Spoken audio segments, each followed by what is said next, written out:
Well, you know, Joseph has a really great feature at WTHI-TV.com. And before you go there, or when you go there, just keep this in mind, that the ragweed and the grasses, all those pollens are well up into the extreme category and will be through Friday, and I would suspect also Saturday and Sunday as well. So we looked at this afternoon, and this was pretty cool. And it was almost as if, even though it wasn't really in the forecast, it was like, well, this may actually hold some promise, maybe to bring in the possibility of rain. But look what happens. It runs into some drier air. The air is very dry out there. As you know, it's dusty and everything like that.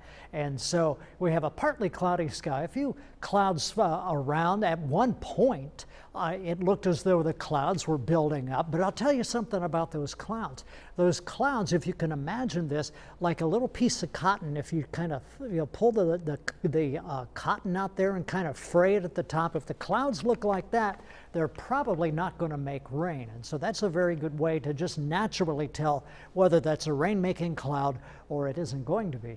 89 degrees in Terre Haute, Rockville 89, Linton 89, Robinson 90, 92 in Vincennes, Mattoon has 90, Effingham 88.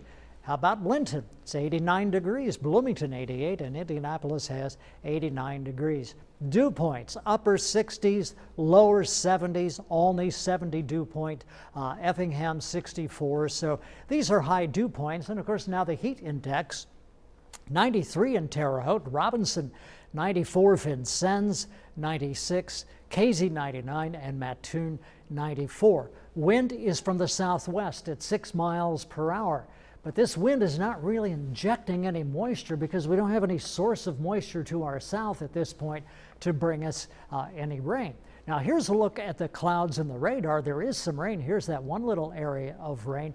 And this area right here is something that I'm going to talk about when we do News 10 at 6 here in just a little while. Stay tuned because it's going to have to do with the weather quiz question. We'll see how Patrice and Mike do with that. So here's a look at the forecast. Thursday afternoon at 3 p.m., maybe a few little spots of rain here and there. Tomorrow night at 8 p.m. looks pretty dry, and then we get into Friday and the possibility of maybe some spotty showers or thunder showers developing. But again, that's just a very slim chance. So mostly clear, warm and muggy, 69 degrees for the overnight low. And then hot and humid, maybe some pop-up storms tomorrow, 90 degrees. It's a slim chance, but it's not completely impossible. Partly cloudy, warm and muggy, 69 for the overnight low tomorrow night. And the 7-day forecast, again, a high each day. If it isn't 90 degrees, it's going to be very close. Then we get into Monday, Labor Day, especially later in the day and into the night, a 20% chance, which will increase to a 40% chance by Tuesday. And then by Wednesday, still a chance of rain.